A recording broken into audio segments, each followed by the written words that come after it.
अस्सलाम वालेकुम नाज़रीन, आप देख रहे हैं प्रोग्राम दो टोक। मैं हूं किरण नाज। बलूचिस्तान और खैबर पख्तूनख्वा में और मरी में कल से शदीद बर्फबारी ने मंजर को तब्दील करके रख दिया है। एक तरफ ये मंजर इंतहाई दिलकश है, लेकिन दूसरी तरफ सड़कें, बिजली बंद हो गई हैं, मुश्किलात बढ़ गई हैं। मरी में बर्फ का तूफान है। महकमा मौसमियात की एडवाइजरी के मुताबिक आइंदा 24 घंटों में मजीद बारिशों और शदीद बर्फबारी का इम्कान है। वादी कागान में शदीद बर्फबारी से रास्ता ट्रैफिक के लिए बंद हो गया है। जिला इंतजामिया के मुताबिक मरी में अब तक 4 फीट बर्फबारी रिकॉर्ड की गई है। शदीद बर्फबारी के बाद मरी जाने वाले रास्ते सयाहों के लिए बंद कर दिए गए हैं। मौसम बेहतर होने तक मरी का सफ़र ना किया जाए, ये मशवरा दिया जा रहा है। मरी जाने वाले रास्ते पर बड़ी तादाद में गाड़ियां खड़ी हुई हैं। बर्फबारी की वजह से सड़कों पर शदीद फिसलन है। हद्दे निगाह बहुत कम हो गई है, जिसके बाद जो हिफाजती इंतजामात के बगैर मरी में दाखिल होना चाह रहे हैं उनको इजाज़त नहीं दी जा रही है। शदीद बर्फबारी की वजह से मरी में 5000 सैयाह भी फंसे हुए हैं, जिन्हें निकालने के लिए मकामी इंतजामिया इक़दाम कर रही है। सूबाई वज़ीर सुहेब अहमद खुद भी मरी में सयाहों की मदद करते हुए दिखाई दिए। इसके अलावा नाज़रीन, मुल्क के बालाई इलाकों में भी शदीद बर्फबारी से जो निज़ाम ज़िंदगी है वो मफलूज हो गया है। मुतअद्दिद मकामात पर सड़कें बंद हो गई हैं, जिसकी वजह से वहाँ पर भी जो सयाह मौजूद थे वो महसूर हो गए हैं। वादी तीरा से जो नकल मकानी करने वाले अफराद हैं उनकी भी परेशानी इस वक्त बढ़ गई है। 2 रोज़ से जारी बर्फबारी की वजह से शाराएं बंद होने से नकल मकानी करने वाले मुतासरीन की गाड़ियां भी फंसी हुई हैं। तर्जुमान रेस्क्यू 1122 के मुताबिक गाड़ियों में मौजूद तमाम अफराद को बहिफाजत रेस्क्यू कर लिया गया है, जिसके बाद मशीनरी की मदद से जो गाड़ियां फंसी हुई हैं उनको निकालने के लिए ऑपरेशन किया जा रहा है। रेस्क्यू ऑपरेशन की निगरानी के लिए सूबाई वज़ीर बल्दियात मीना खान आफरीदी, माविन खुसूसी बराए इत्तलात शफ़ी जान और रुकन असम्बली अब्दुल गनी भी मौजूद हैं वहाँ पर। रेस्क्यू और इमदादी सरगर्मियों में पुलिस, फ्रंटियर कोर और फ़ौज के जवान भी हिस्सा ले रहे हैं। शदीद बर्फबारी के दौरान वादी तीरा में एक अफसोसनाक वाक़या भी पेश आया, जहाँ नकल मकानी करने वाले एक ख़ानदान की गाड़ी गहरी खाई में गिरने से 2 बच्चे जाबाक हुए हैं, जबकि उनके वालिदैन समेत 3 अफराद ज़ख्मी हुए हैं। ज़ख्मियों को फौरी तौर पर पेशावर के अस्पताल मुंतकिल किया गया है, जहाँ वज़ीर आला सुहेल आफरीदी खुद ज़ख्मियों की इयादत के लिए गए। चतराल में घर पर बर्फानी तोदा गिरने से 9 अफराद जाबाक हुए हैं। बलूचिस्तान में सड़क पर गाड़ी फिसलने से भी 2 अमवात हुई हैं। आज़ाद कश्मीर के ज़िला पूंछ में बर्फ़ की तय 8 फीट से भी तजावुज़ कर चुकी है, जिसने बर्फबारी का जो पुराना 20 साल का रिकॉर्ड था उसे तोड़ दिया है। अब शदीद बर्फबारी के बाइस ज़िला भर की तमाम बड़ी और राबता सड़कें वो बंद हो चुकी हैं, जबकि बिजली की तरसील का जो निज़ाम है वो मुकम्मल तौर पर मुअत्तल हो गया है। बलूचिस्तान में चमन, कोयटा, कल्लात, ज़ियारत शदीद बर्फबारी के बाद ये इलाके जम चुके हैं, जहाँ जो दर्जा हरारत है वो -12 तक पहुँच गया है। पाइस में मौजूद भी पानी तक वहाँ पर जम गया है। इस तमाम तर सूरत हाल पर बात करने के लिए हमारे मेहमान साथ मौजूद होंगे। खैबर पख्तूनख्वा और बलूचिस्तान में चंद ऐसे मकामात पर भी हल्की बर्फबारी देखी गई है जहाँ अब आम तौर पर नहीं होती है बर्फबारी। 3 माह पहले अक़वाम मुत्तहिदा में पाकिस्तान में आने वाले सर्द मौसम के हवाले से एक रिपोर्ट जारी की गई थी, जिसमें ये पेशगोई की गई थी कि जो रवा बरस पाकिस्तान को दहाइयों बाद सख्त तरीन सर्दी का सामना करना पड़ेगा और इसकी वजह लानीना मौसमियाती सिस्टम है। अगर ये पेशगोई दुरुस्त होती है तो आगे मुल्क को किन हालात का सामना करना पड़ सकता है। इस हवाले से हुकूमत, इंतज़ामिया और फोर्सेस तो अपना काम कर रही हैं, लेकिन आवाम को भी एब्सोल्युटली एहतियात से काम लेना होगा। पर तफरीही मकामात पर इंतज़ामिया और डिज़ास्टर मैनेजमेंट की गाइडलाइंस पर मुकम्मल तौर पर अमल दरामद करना होगा। बात करने के लिए मेरे साथ इरफान अली काठिया साहब, जो कि DG PDMA पंजाब हैं, प्रोग्राम में साथ मौजूद होंगे। लेकिन इन सबसे पहले कमरुल मुनव्वर साहब नुमाइंदे खुसूसी हैं, कॉरेस्पॉन्डेंट हैं समा TV के, उनकी तरफ चलते हैं और उनसे जानते हैं कि इस वक्त सिचुएशन वहाँ पर क्या है, गाड़ियाँ जो फंसी हुई हैं उनको रेस्क्यू करने के लिए क्या किया जा रहा है। कमरुल, बहुत शुक्रिया आपका। मरी की सूरत हाल के हवाले से ज़रा आप पहले अपडेट कर दीजिए। कल क्योंकि गाइडलाइंस आ गई थी, उसके बावजूद भी बहुत सारे सैयाह वहाँ पर पहुंचे, फिर वो फंस गए। अभी क्या किया जा रहा है उनको निकालने के लिए और कितनों को निकाल लिया गया, रेस्क्यू कर लिया गया है?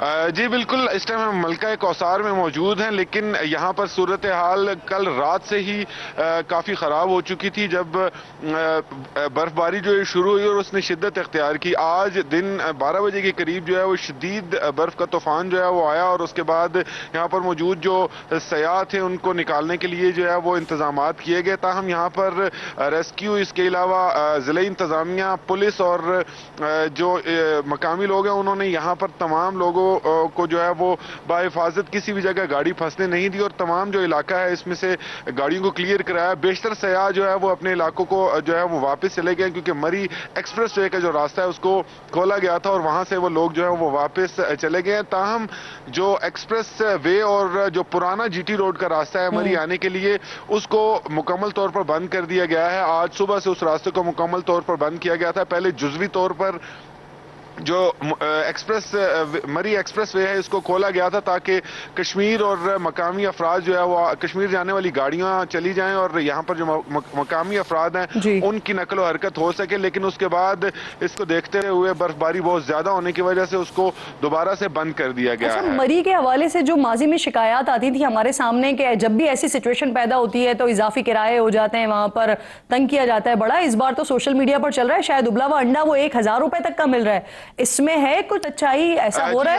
यहाँ पर जो होटल वाले लोग हैं उनकी जानिब से मुख्तलिफ चीजें सामने आ रही थी, लेकिन यहाँ पर अब एम्पल जगह मौजूद है क्योंकि बहुत सारे सयाह जो थे वो वापस चले गए और जो नए सयाह जिन्होंने वीकेंड्स पे यहाँ पर आना था वो सयाह उनके दाखिले जो है वो बंद कर दिए गए हैं। तो यहाँ पर मुख्तलिफ होटल्स और जो यहाँ पर मोटल्स हैं वहाँ पर काफी तादाद में कमरे जो है वो खाली हैं और इस हवाले से इंतजामिया ने भी एक चेक रखा हुआ है कि होटल मालकान जो है वो इजाफी पैसे जो है वो चार्ज ना करें। और इंतजामिया के लोग, ना सिर्फ पुलिस बल्कि जिले इंतजामिया के लोग मुख्तलिफ होटल्स में जो लोग ठहरे हुए हैं उनसे इस हवाले से जाके पूछताछ भी करते हैं कि क्या आप लोगों से इजाफी कोई पैसे तो नहीं लिए गए। ताहम जो अशय खुरोनोश हैं उनके हवाले से भी काफी इंतजामात जो हैं वो बेहतर देखने में है क्योंकि जिले इंतजामिया के लोग जो हैं वो भी मुख्तलिफ जो खाने के स्टॉल्स हैं, खाने की चीजें वहां पर चेकिंग कर रहे हैं। चलें, ये आपने एक अच्छी बात बताई है कि इंतजामिया ने इस पर बड़ा चेक रखा हुआ है कि जो भी वहां पर सिचुएशन अगर डेवलप होती है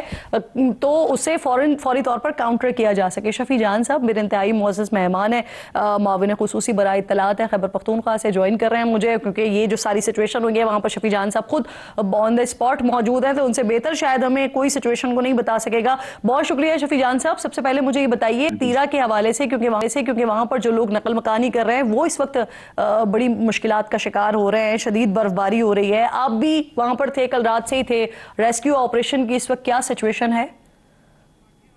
सबसे पहले आपका शुक्रिया। बिल्कुल कल रात में वज़ीर आला साहब की हिदायत पे मीना खान अफरीदी साहब, मैं और अब्दुल गनी साहब जो वहाँ के हमारे लोकल MPA हैं पूरी रात वहाँ पे मौजूद थे और ऑपरेशन को हम खुद ही मॉनिटर कर रहे थे।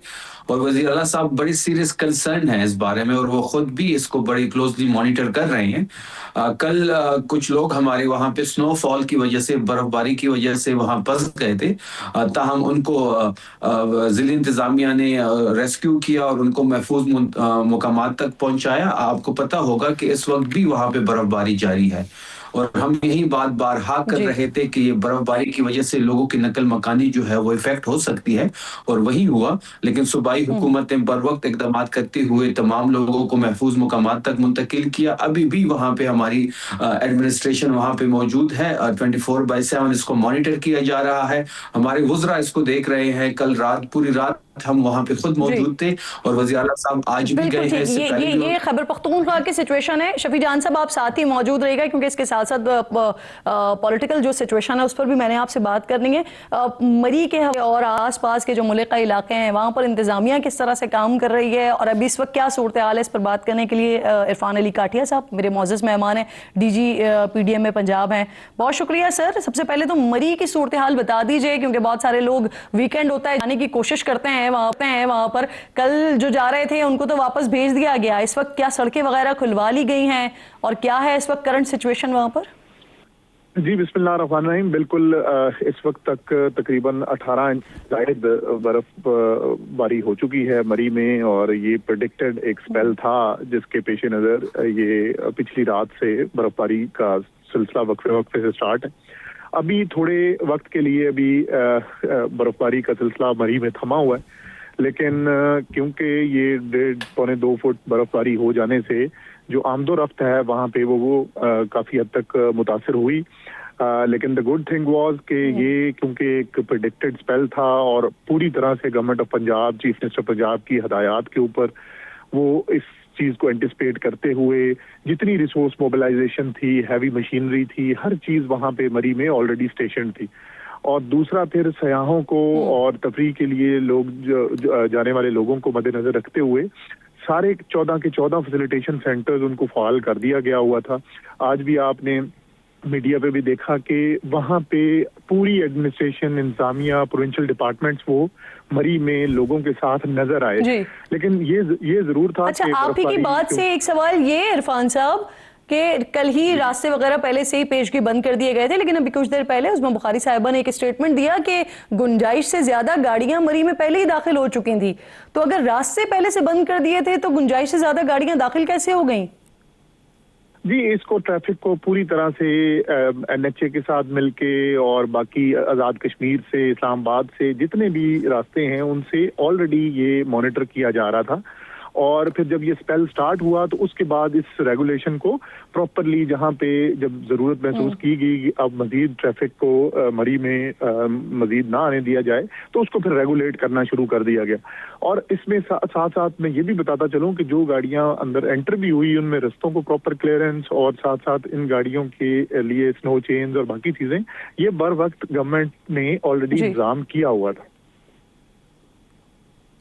ठीक, और साथ साथ मुझे ये भी बताइए कि अभी आपके पास कोई नंबर्स वगैरह मौजूद हैं, कितनी गाड़ियां हैं, कितने सैयाह हैं इस वक्त जो मरी में मौजूद हैं, उनको निकालने के लिए क्या किया जा रहा है और सिचुएशन अंडर कंट्रोल है? जी, कहीं पे कोई बहुत ज्यादा स्टैंडर्ड लोगों का या खुदा न खास्ता कोई खतरनाक हद तक कोई ऐसी इतलात बिल्कुल नहीं है। पूरी तरह से इंतजामिया इस वक्त फाल है, ऑन रोड हैं विद पीपल जो वहाँ मरी गए हुए हैं। 10,000 से जायद गाड़ियाँ आज सुबह ये वहाँ मौजूद थी और अभी भी ट्रैफिक को क्योंकि प्रॉपरली रेगुलेट किया जा रहा है तो इंशाल्लाह ना सिर्फ रास्ते मेन शाहराहें इस वक्त भी सारी क्लियर हैं। और लेकिन अब अच्छा, मुझे इरफान साहब ये भी फरमा दीजिएगा कि जिस तरह से, जी सवाल भी ले लीजिए सर, कि जिस तरह से कल रात का तूफान आया उससे निज़ामे जो बिजली था, तरसील का सिस्टम था वो मुअत्तल हुआ था, वो मुतासर हुआ था, उससे नुकसान पहुंचा था। इस वक्त क्या सूरत हाल है? या पूरे मरी की बिजली जो है वो बहाल कर दी गई है या अभी भी स्पेसिफिक एरियाज हैं कुछ बाकी जहां पर बिजली ताहाल मुअत्तल है? नहीं, शाम के बाद बिजली प्रॉपरली बहाल हो चुकी हुई है और लेकिन क्योंकि इसका स्पेल वो चल रहा है तो किसी वक्त अगर कोई डिस्ट्रप्शन होती भी है तो वो साथ ही उसके ऊपर दोबारा बहाली हो जाए। तो मैं आपके तवज्जुह से गुजारिश ये करूंगा कि अगले 24 से 36 घंटे भी वक्फे से बर्फबारी पहाड़ी इलाकों पे, बलाई इलाकों में और मरी में ये मुतवक्का है। तो अगर आप इसको अवॉइड कर सकते हैं अननेसेसरी सफर को तो मेरी यही गुजारिश होगी कि इसमें हमें अवॉइड करना चाहिए।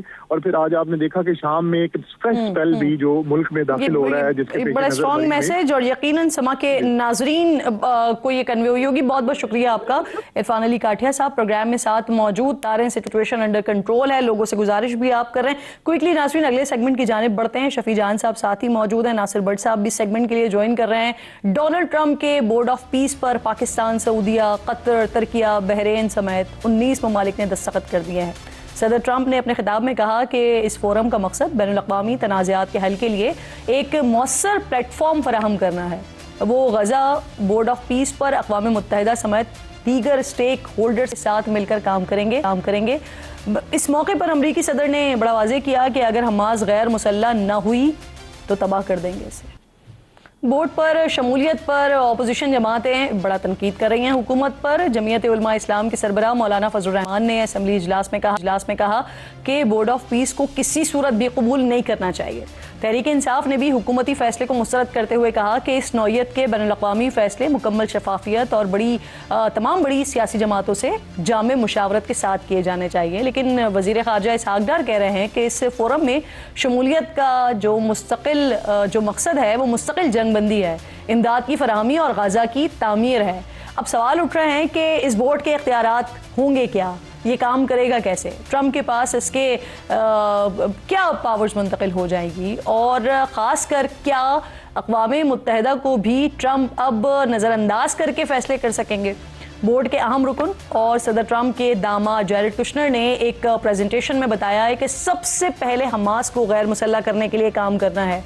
इसके साथ ही जैरेड कुशनर ने गाज़ा मास्टर प्लान पेश किया, जिसमें वजाहत से बताया गया कि गाज़ा को मुख्तलिफ जोन्स में तकसीम किया जाएगा, जिसमें रिहायशी जोन के अलावा सनती और सयाहती जोन्स में डाटा सेंटर्स, सनती पार्क्स और साहिली तफरीगाहें शामिल होंगी। ट्रंप के दामाद की तरफ से पेश की गई प्रेजेंटेशन में बहेरा रोम के साहिल की एक तस्वीर भी शामिल थी, जहां दुबई की तर्ज के चमकते हुए बुलंदोबाला टावर्स दिखाए गए थे।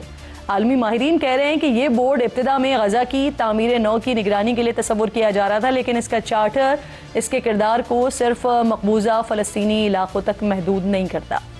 फ्रांसीसी खबर एजेंसी AFP इनके मुताबिक ये बोर्ड बैनुल-अक़वामी कानून के तहत अमन साजी के फ़राइज़ अंजाम देगा।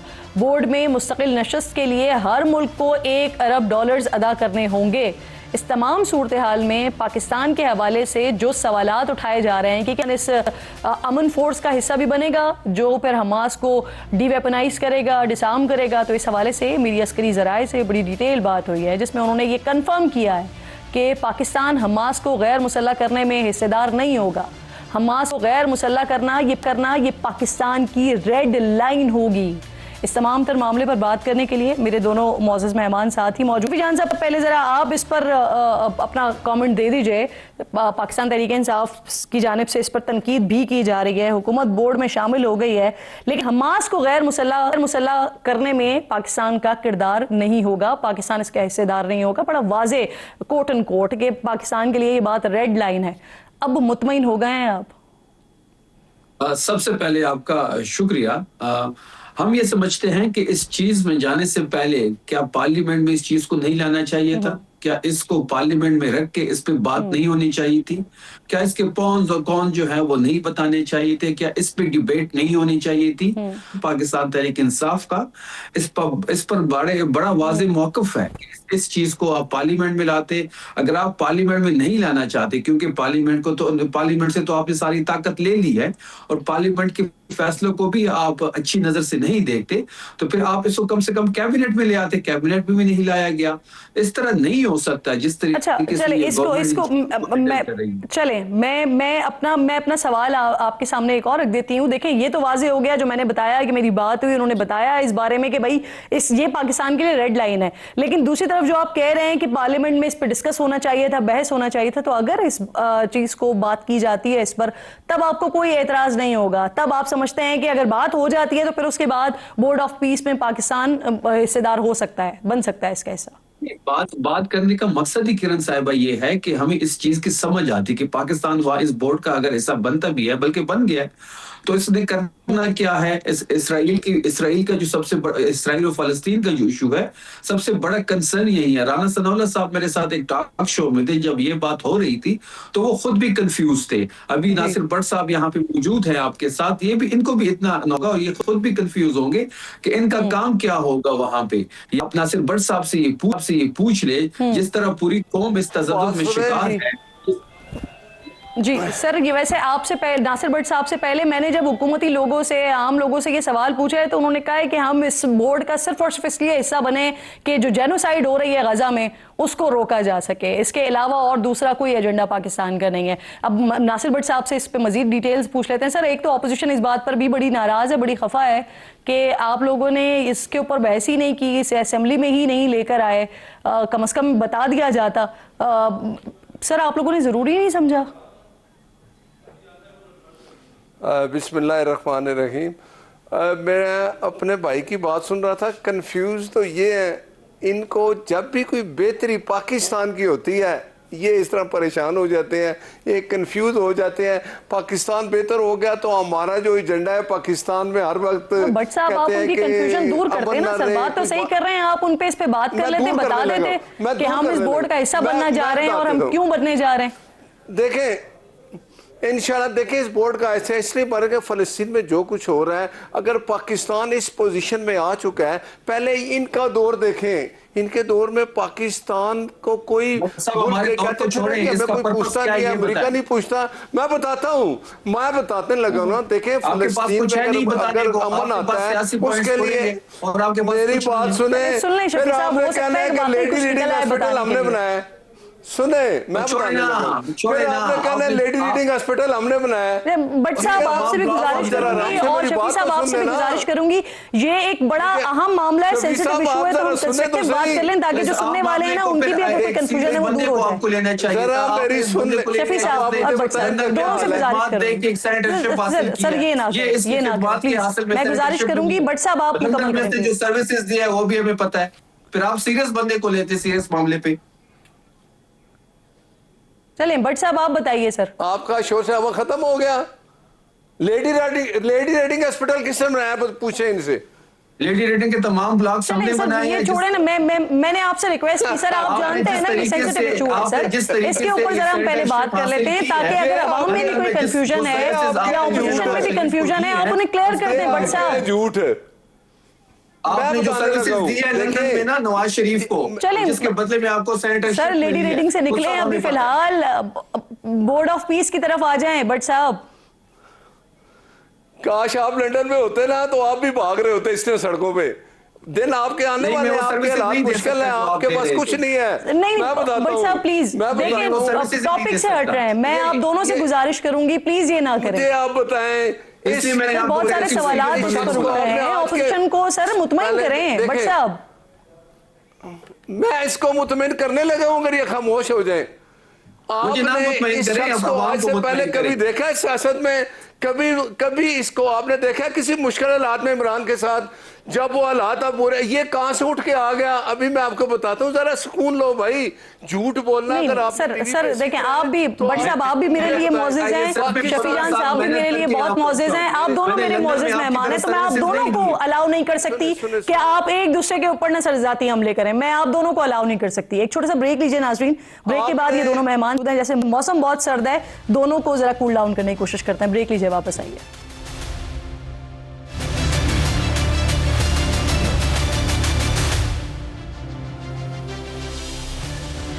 प्रोग्राम में एक बार फिर आपको खुशामदीद कहती हूँ। मेरे दोनों मौजूद मेहमान साथ मौजूद हैं। बट साहब आपकी तरफ सवाल लेकर आई थी, एक तो ऑपोजिशन की जो कन्फ्यूजन है या अवाम में भी जो इस हवाले से कन्फ्यूजन पाई जा रही है, एक तो उसको भी दूर कीजिए। दूसरा सर, ये जो अमन बोर्ड का चार्टर है ये क्या होगा? वो जो 20 निकात हमने देखे थे वही बरकरार रहेंगे जिसपे पाकिस्तान ने अपने तहफ़्फ़ुज़ात का भी इजहार किया था कि जो चीज़ें पाकिस्तान शामिल करवाना चाह रहा था वो उस वक्त उसमें नहीं थी? देखिए, मैं यही कहने लगा था कि पाकिस्तान अगर उसमें शामिल हुए तो जो फ़लस्तीन में जो कुछ हो रहा है, कत्लो गारत हो रही है, उसमें पाकिस्तान एक अहम किरदार अदा करेगा और इस्लामी मुल्क भी शामिल हैं। और इंशाल्लाह ये जो इसके जितने वो कहते हैं ना कि टर्म्स एंड कंडीशन है वो भी सामने आएंगी इस पर। उसके बाद असेंबली में डिबेट भी हो जाएगी, हर चीज़ होगी कि पाकिस्तान ने हमेशा बेहतरी के लिए, पाकिस्तान का जो अब वो मुकाम नहीं है जो इनके वक्त था जिनको कोई पूछता नहीं था। अब ये आप क्यों नहीं देखते कि पाकिस्तान की एक बेहतरी हुई है दुनिया में? पाकिस्तान सर मैंने आपसे जो सवाल किया, फलस्तीन को शामिल होगा।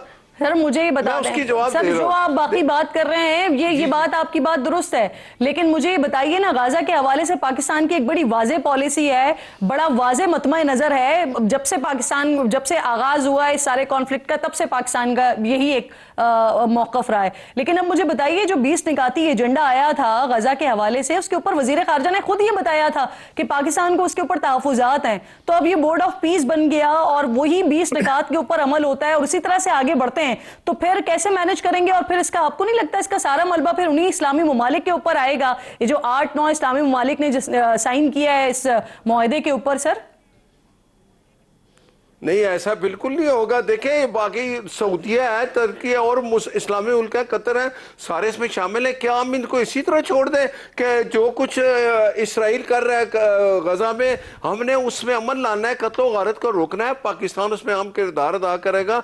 जो चीज़ें आपके सामने आएंगी वो आप देखेंगे कि इसमें पाकिस्तान का एक अहम किरदार होगा। और ये लोग जो है ना, इनको पाकिस्तान का अहम किरदार और पाकिस्तान की मजबूती सर, पाकिस्तान ने इस हवाले से क्या फैसला किया है? हम मुस्तकिल रुकन बनने जा रहे हैं या हम गैर मुस्तकिल रुकन होंगे सर? क्योंकि अगर मुस्तकिल रुकन बनना है तो उसके लिए तो $1 अरब देने पड़ेंगे ना बोर्ड के लिए।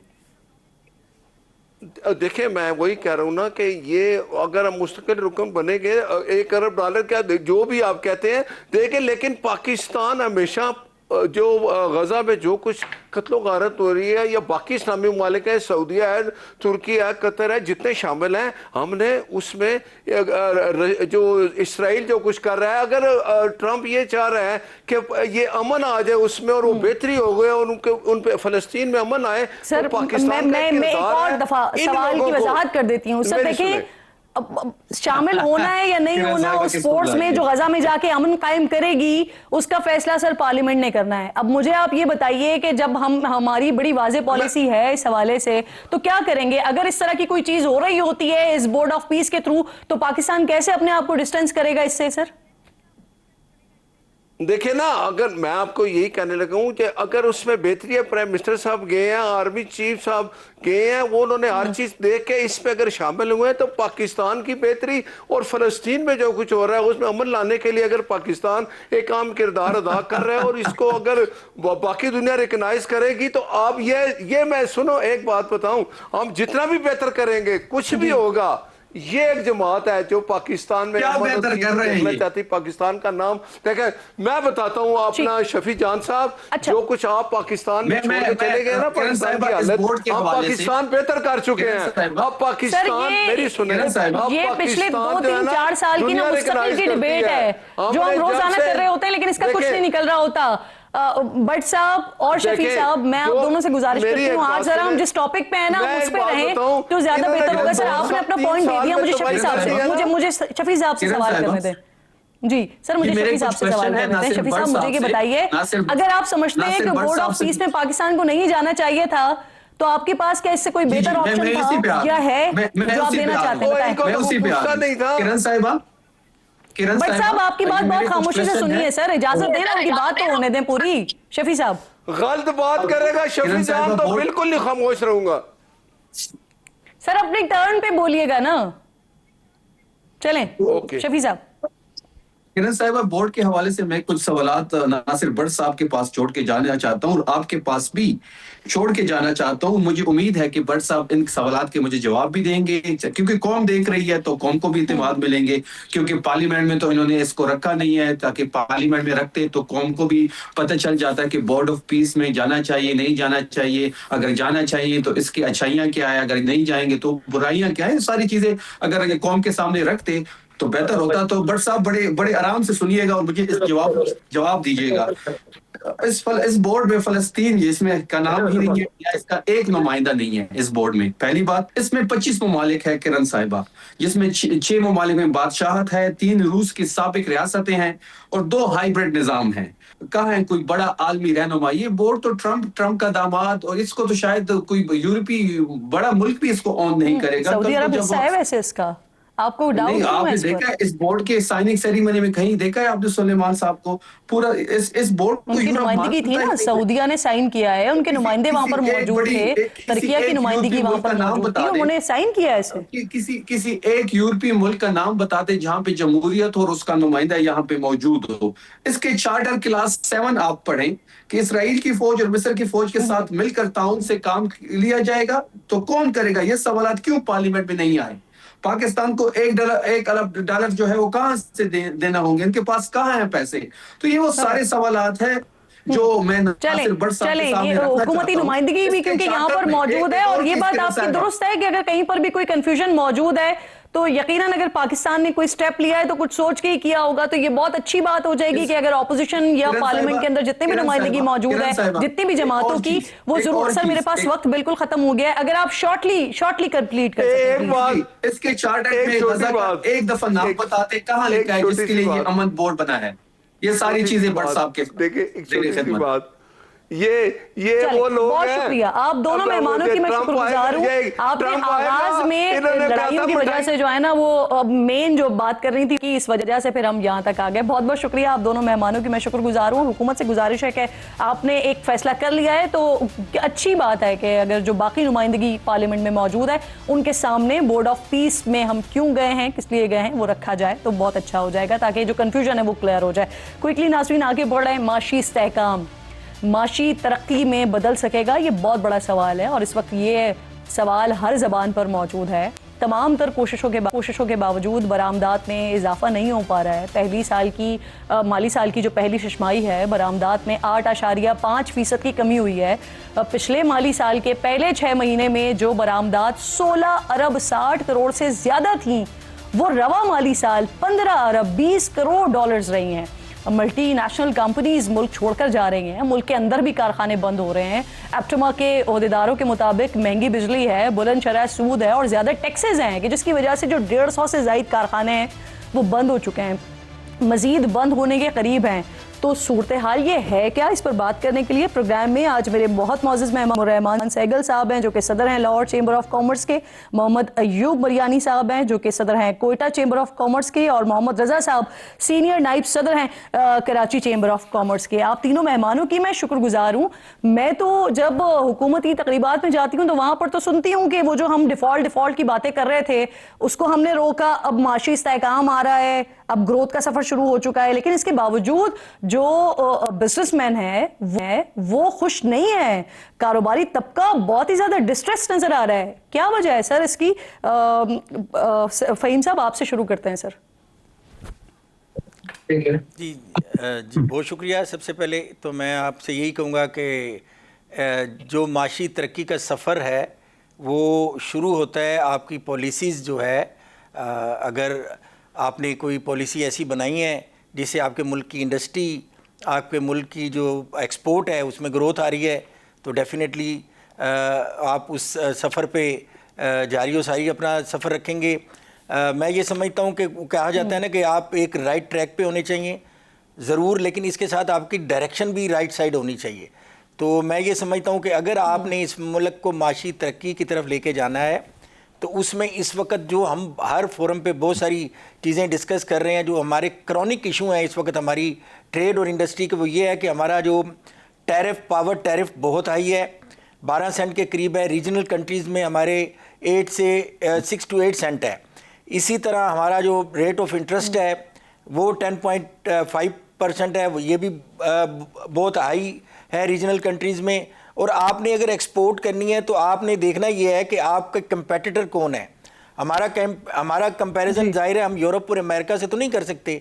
इस वक्त हम जिस रीजन में रहते हैं, वियतनाम है, चाइना है, बांग्लादेश है, इंडिया है, इन लोगों से अगर हमारा कंपैरिजन आपने करना है, अपनी एक्सपोर्ट को इनके साथ अगर कंपैरिजन करना है तो इनके आप पैरामीटर देखें, इनकी ईज़ ऑफ डूइंग बिजनेस देखें, और ये सारी चीज़ों को अगर आप कंपाइल करेंगी तो जाहिर है आपको पता लगेगा कि हमारे यहाँ जो लेवल प्लेइंग फील्ड जो है हमारे बिजनेसमैन को नहीं दी जा रही, हमारे इंडस्ट्रियलिस्ट को नहीं दी जा रही, और फिर कहा जा रहा है कि आप अपनी एक्सपोर्ट बढ़ाएं, वो नहीं दी जा रही है। आप ये कह रहे हैं सर, ठीक है, साथ ही मौजूद रही है। जो इंडस्ट्रियलिस्ट बात कर रहे हैं इमरजेंसी की, क्विकली इमरजेंसी नाफिज होनी चाहिए, इंडस्ट्रियल इमरजेंसी, तो उससे एक तो मुराद क्या है, दूसरा ही कि कौन सी ऐसी 3-4 वो चीजें हैं जो क्विकली हों तो शायद जो बेहतरी जो एक मुसलसल गिरावट आ रही है वो बेहतरी की तरफ जाए। बड़ी मेहरबानी मैडम। बात यह है कि देखें, सर्जेंसी इस वक्त मुल्क में माशी है, माशी इनकिलाब के लिए या अपने बिजनेस को, डूइंग ऑफ बिजनेस को सेट करने के लिए। और इस वक्त जो हमारी फैक्ट्रियां हैं वो सारे बंद हो रही हैं। जब फैक्ट्री बंद होती है, एक फैक्ट्री लगाने में 3-3, 4-4 नस्लें लगती हैं, और वो फैक्ट्री बनते एक एम्पायर खड़ी करने में जो है 50 साल लगते हैं। और इस वक्त सूरत हाल यह है कि हमारे पास जो फॉरेन इन्वेस्टर है वो तो नहीं आ रहे हैं, हमारे अपने इन्वेस्टर जो हैं वो दुबई माइग्रेट कर रहे हैं, कोई तुर्की जा रहा है, कोई लंदन जा रहा है। और उसके लिए जो बेहतर सूरत हाल वो ये है कि सिंगल डिजिट जो है वो बैंक इंटरेस्ट होना चाहिए। आप मुझे दे सकते हैं कि कितने लोग हैं जो इस वक्त कोयटा से अपने कारोबार को बंद करके माइग्रेट हो गए? मैडम यकीन करें, आर्टिफिशियल इंटेलिजेंस में आप चेक कर लें, इस वक्त 3,500 लोग जो हैं वो सिर्फ बलूचिस्तान से माइग्रेट कर चुके हैं, और वो दुबई चैम्बर ऑफ कॉमर्स में जो है वो उन्होंने अपनी रजिस्ट्रेशन कराई है। यानी 1 करोड़ रुपया जो है वो सिर्फ रजिस्ट्रेशन के लगते हैं। यानी इस वक्त 3500 करोड़ यानी 3,500 करोड़ रुपया वो जो है वो हमारे जो है इस वक्त कोयटा से और हल बताइए ना, जो आप निकल चुका है। और आप किन सबूतों की बात कर रहे हैं? और मैंने कहा सबूत ये है कि आप आर्टिफिशियल इंटेलिजेंस से हर आदमी चेक कर ले कि दुबई में इस वक्त बलूचिस्तान से या पूरे पाकिस्तान से कितने लोग जो हैं वो चैम्बर ऑफ कॉमर्स में रजिस्टर्ड हुए हैं। हजारों की तादाद में लोग गए हैं और ये बिलियंस ऑफ डॉलर्स में जो है हमारी जो है वो मनी जो है वो निकल चुकी है हमारे। बिल्कुल ठीक। रजा साहब आ गए हैं, हमारे साथ मौजूद है। रजा साहब, आपको मेरी आवाज आ रही है? जी, आई कैन हियर यू, मुझे आवाज आ रही है आपकी। जी रजा साहब, मुझे ये फरमाइए सर, जो पहले शशमाई है इसमें बरामदात के जो नंबर्स थे वो अच्छे नहीं थे, तिजारती खजाना 19 अरब डॉलर से भी ऊपर जा चुका है, तो आपको लगता है कि इस सूरत हाल में जो हम सुनते हैं, प्राइम मिनिस्टर भी हमारे कह रहे होते हैं कि ये जो इस वक्त हम जिस IMF प्रोग्राम में हैं ये आखिरी होगा, तो इस सिचुएशन में आपको ये बात, ये दावा दुरुस्त लगता है आगे के लिए? देखिए जी, बिजनेस कम्युनिटी ने हमेशा से चंद चीजें डिमांड की हैं गवर्नमेंट से, जिसमें सबसे बड़ी चीज जो है वो एनर्जी टैरिफ है, क्योंकि एनर्जी टैरिफ जो है वो कॉस्ट ऑफ डूइंग बिजनेस का सबसे बड़ा हिस्सा है। पाकिस्तान में इस वक्त एनर्जी टैरिफ जो है वो दूसरे कंपेटिटिव ममालिक के मुकाबले में डबल है। तो जब तक इस तरह की अनोमलीज जो है वो एड्रेस नहीं होंगी तो एक्सपोर्ट कैसे बढ़ सकती है। और जहां तक IMF प्रोग्राम का सवाल है, तो देखें हम उन बहुत कम मुल्कों में से हैं जहां पे इस वक्त रेमिटेंसेस जो हैं वो एक्सपोर्ट्स के बराबर या उससे ज्यादा हैं। तो एक्सपोर्ट्स पे अगर ध्यान ना दिया गया, बिजनेसमैन की कॉस्ट ऑफ डूइंग बिजनेस ना कम की गई, तो यहां से एक्सपोर्ट्स मजीद कम हो जाएंगी और कैपिटल फ्लाइट मजीद बढ़ जाएगा। बिल्कुल ठीक है। अच्छा फ़हीम साहब, ये जो दावा अभी एक अयूब साहब ने भी किया, सनतकार के दावा कर रहे हैं कि बड़ी तादाद में लोग जा रहे हैं बाहर, सरमायाकार अपना सरमाया लेकर बाहर जा रहे हैं, तो आपके पास लाहौर चैम्बर के पास कोई नंबर्स, कोई फिगर्स वगैरह मौजूद हैं? कितने लोग चले गए अपने कारोबार को बाहर लेकर, कितना पैसा पाकिस्तान से मुंतकिल हो गया?